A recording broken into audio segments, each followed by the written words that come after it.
Hello friends, welcome back to my N creative channel. पुराने ज़माने की बात है। एक छोटे से गांव में एक किसान रहता था जिसका नाम रघु था। रघु बहुत मेहनती, लेकिन उसकी ज़िंदगी में एक चीज़ की कमी थी, खुशी। रघु के पास खेत थे, मवेशी थे और एक प्यारा सा घर था, लेकिन उसके दिल में हमेशा उदासी छाई रहती। वह हर रोज़ सोचता, आखिर मेरी ज़िंदगी में इतनी उदासी क्यों है। एक दिन गाँव के एक बूढ़े आदमी ने रघु को देखा और कहा, तुम्हारी आंखों में उदासी है, लेकिन तुम्हारे पास सब कुछ है, फिर ये उदासी क्यों। रघु ने गहरी सांस लेते हुए कहा, बाबा मेरे पास सब कुछ है लेकिन खुशी नहीं। मुझे नहीं पता कि मुझे खुशी कैसे मिलेगी। बूढ़ा आदमी मुस्कुराया और बोला, खुशी की चाबी ढूंढो, जब तुम उसे पा लोगे तब तुम्हारी सारी समस्या हल हो जाएगी। रघु ने सोचा, खुशी की चाबी यह कैसी चीज़ है, लेकिन उसे यकीन हो गया कि उसे यह चाबी ढूंढनी होगी। अगली सुबह रघु ने अपना सामान बांधा और निकल पड़ा। वह अलग अलग जगहों पर गया। सबसे पहले वह एक साधु के पास पहुंचा जो एक पहाड़ी पर ध्यान करता था। साधु से मिलने के बाद रघु ने पूछा, महात्मा जी, क्या आप जानते हैं कि खुशी की चाबी कहाँ मिल सकती है। साधु ने आंखें खोली और धीरे से कहा, खुशी बाहर नहीं भीतर होती है। रघु ने यह सुनकर सिर हिलाया, लेकिन वह पूरी तरह से संतुष्ट नहीं हुआ। उसने सोचा, शायद यह साधु जानता हो, लेकिन मुझे कुछ और स्पष्ट चाहिए।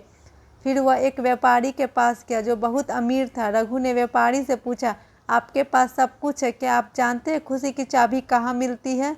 व्यापारी ने हंसते हुए कहा, खुशी वो तो दौलत से मिलती है, जितनी ज़्यादा दौलत उतनी ज़्यादा खुशी। रघु ने थोड़ी देर सोचा। उसने देखा कि व्यापारी के पास बहुत सारा पैसा था, लेकिन उसके चेहरे पर भी एक उदासी छिपी हुई थी। रघु को लगा, नहीं, दौलत ही सब कुछ नहीं है। थक हार कर वह एक औरत के पास गया जो अपने बच्चों के साथ खेल रही थी। वो बहुत साधारण थी, लेकिन उसके चेहरे पर एक सुकून भरी मुस्कान थी।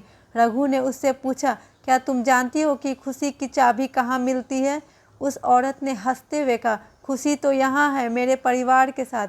रघु को लगा कि वह एक बार फिर खाली हाथ लौट रहा है। उसने सोचा, क्या खुशी की चाबी सच में होती भी है या सिर्फ एक भ्रम है।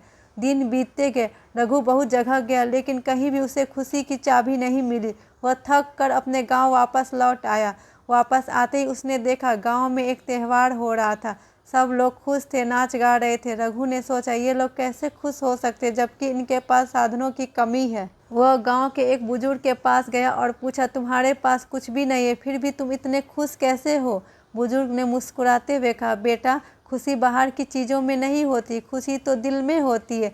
जब हम जो कुछ भी है उसके लिए आभारी होते हैं, तब हमें असली खुशी मिलती है। रघु को अब समझ में आया कि वह इतने समय से गलत जगह पर खुशी ढूंढ रहा था। खुशी की चाबी से नहीं, बल्कि अपने नज़रिए से मिलती है। जब हम जीवन को सकारात्मक नज़रिए से देखते हैं तब हमें खुशी मिलती है। रघु ने मुस्कुराते हुए कहा, मैंने खुशी की चाबी ढूंढ ली है, यह चाबी मेरे भीतर ही थी। उसने तय किया कि अब वो अपनी ज़िंदगी को खुशी से जिएगा, दूसरों की मदद करेगा और जो भी कुछ है उसके लिए आभारी रहेगा। और इस तरह रघु को अपनी खुशी की चाबी मिल गई। कहानी का अंत। इस कहानी से हमें यह सीख मिलती है कि खुशी किसी बाहरी चीज़ या व्यक्ति में नहीं, बल्कि हमारे अपने मन में होती है। तब हम अपने जीवन को सकारात्मक दृष्टिकोण से देखते हैं और छोटी छोटी चीज़ों से खुशी ढूंढते हैं, तभी हमें असली खुशी का सुख मिलता है। Thank you friends. अगर आपको मेरी स्टोरी अच्छी लगती है तो प्लीज़ लाइक, शेयर, सब्सक्राइब करना ना भूलें। बाय।